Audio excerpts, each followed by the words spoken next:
अगर आप भी चाहते हैं बिट्टू मलंगिया इंटरटेनमेंट का ऑडियो वीडियो सबसे पहले आप तक पहुंचे, तो लाल बटन को दबाकर चैनल को सब्सक्राइब करें और बेल आइकन दबाना ना भूलें।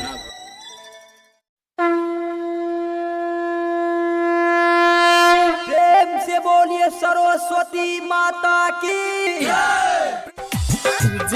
गुड्डू राज अखन अपने सब सुन रहा छी बिट्टू मलंगिया इंटरटेनमेंट के। अभी आप सुन रहे हैं मधुबनी से सहेली रिकॉर्डिंग स्टूडियो के शानदार प्रस्तुति। हाँ हाँ हाँ, थाली सजा कर मंडप बना कर, थाली सजा कर मंडप बना कर करब हम पूजा।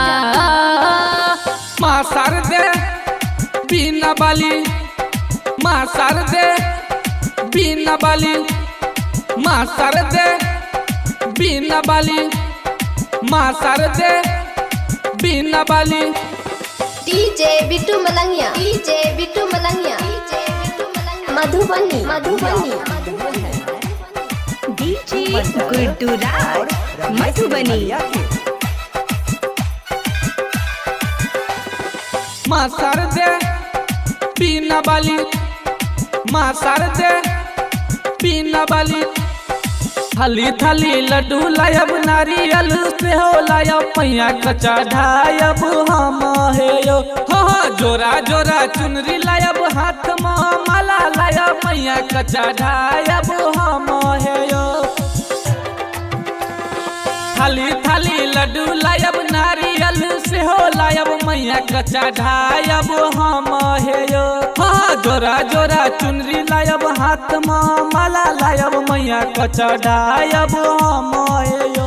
हाँ दद का दर्शन सबके है मैया, दद का दर्शन सबके है मैया, कर लो दूर अज्ञान।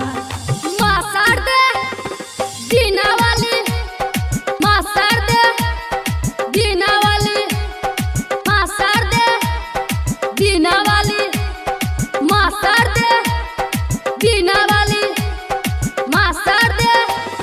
अभी आप सुन रहे हैं मधुबनी से सहेली रिकॉर्डिंग स्टूडियो के शानदार प्रस्तुति। डीजे गुड्डू राज अखन अपने सब सुन रहा छी बिट्टू मलंगिया इंटरटेनमेंट के। माता की। माँ शारदे बीना वाली, माँ शारदे बीना वाली। रट रमन छियौ मैया तोहर पुजारी, दो दही दर्शन ओकरा करही रह। प्रकाश कन्हैया एलो मैया तोहरे दुआरी, दो दही विद्या मैया करही रह। रट रमन छियौ मैया तोहर पुजारी, दो दही दर्शन ओकरा करही रह। प्रकाश कन्हैया एलो मैया तोहरे दुआरी, दो दही विद्या मैया करही रह। हाँ मिठू मंडल मैया गाबै छो भजन, मिठू मंडल मैया गाबै छो भजन, बना दही असटा। माँ शारदे बीना वाली,